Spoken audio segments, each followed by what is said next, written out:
Sédomongbè. Maouho. L'eau. Holomi lomi. Dans zipotoué. Déjà il fait. Sédomongbè. Maouho flagbe dit do Fongbé. Nous me Sédomongbè si agbasa meche me konto todo mi to mi kudo le ewenu. Ko lin pere din bo mi so mo mi eno ajemo kanji mi me de kaso damia eno yo mi do. So yi mi tegla avoa. Bo ebe yo eteji na waso do e mi de mi jo na waso do nwen howe mawu.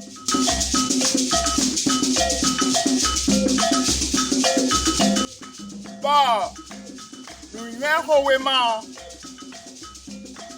me ka hula. Bo negbon e ka do yin ko nwen howe ma tona. Oh no mi pon akosule si we ma medan apape nu konton ta enego. Mi na mo do tele oh akosu Salomon e hula nwen ho afawo afaton. Odo ran lomi afaton atonko.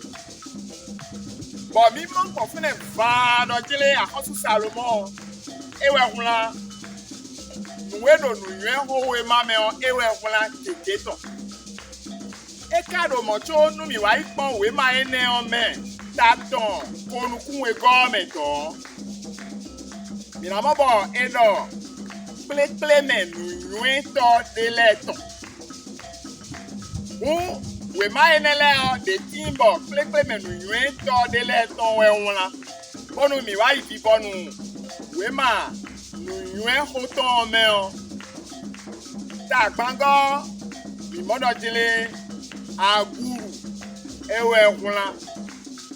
Bota gbanu kuno pogo akosu le mu elu we wona. Somode akosu Salomon wona nu gege do nu yuen howe ma o megbon eyin do ewe wona we de mele bia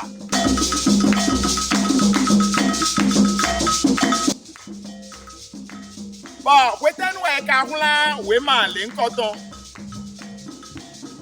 epo kwe afene kanton gban wayi we nu oton kan we ko be na ji Jesu ewe ehula we ma le nkoton we nu e akosu Salomon do gbe o ewe ko hula supo debole ka tin mo we nu e ekugudo ewe ehula epo kwe nu oton kan we ko be na ji Jesu ne ni ko we ma oton nu e do we ma mele ko de clevan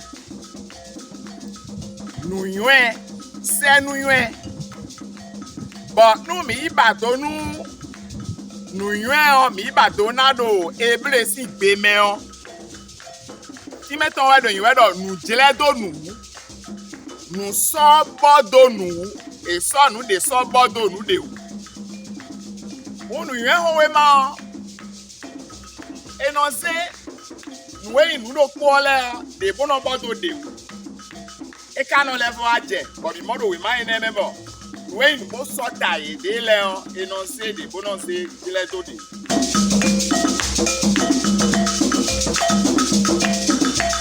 ba o ta teji we mind lo ka jijoba ni ku we so ba e ka won oh o ta ji we ma jijon ewe yin nu yuen bona do no gbe bona do no pe pomo yuen ho we ma enanu plome de do bo gege to we kun flag be o si apape teme leji ename plome do okuji lamendo kanji wehuhu omeniyan olon biba wanyinyin Elena me nous plombe do nous koula. Loa hota do poka de bodo taji do we malen koton me. Ewen kesi disi mau mavo. Wen bi beme. Nou yuen biton.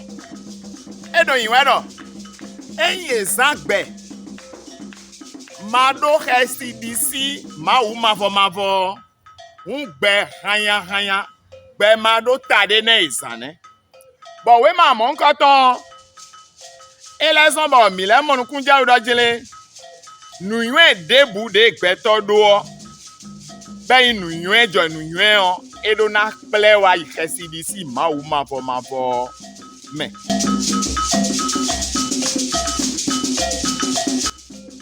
Bon, ete kai nou yaouli we mai loton. Nou yaouli we mai loton indo yeni plon gbetole. Se nou yuen bonu do.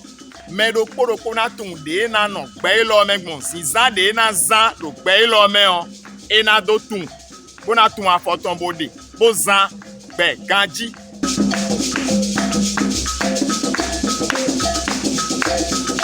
Me la kai me do taji bo mi modo. We ma elo me o mi na modo jile mi ku mo me de si kodo we ma elo me o do eta utu do nu yuen o we ma o me le bi pa we wana ezombo mi mo me de si kodo me de town newe kristu kan di de klegbon do nu yuen o we ma me e wa se senu yuen o lobo jile do gbeto de hu bo me mon koton eyin memo pegan bo nu bi vode u bo ho de bu so de wa bo ego si maugon nu ene o senu ene ego si maugon won mauton bo e kado te bodo gbe si so me debu e ba ena yi me o me debu e julo ena mo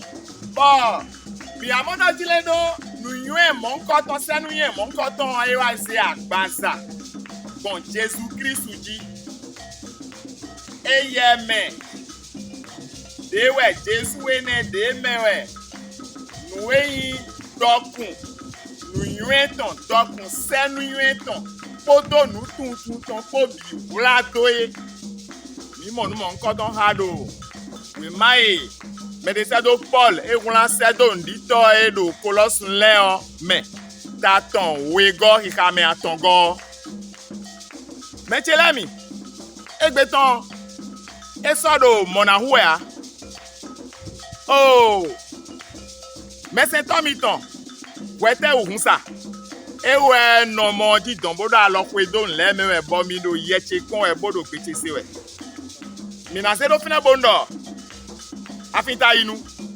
afinta ka inu won afin ho wo enogbo eda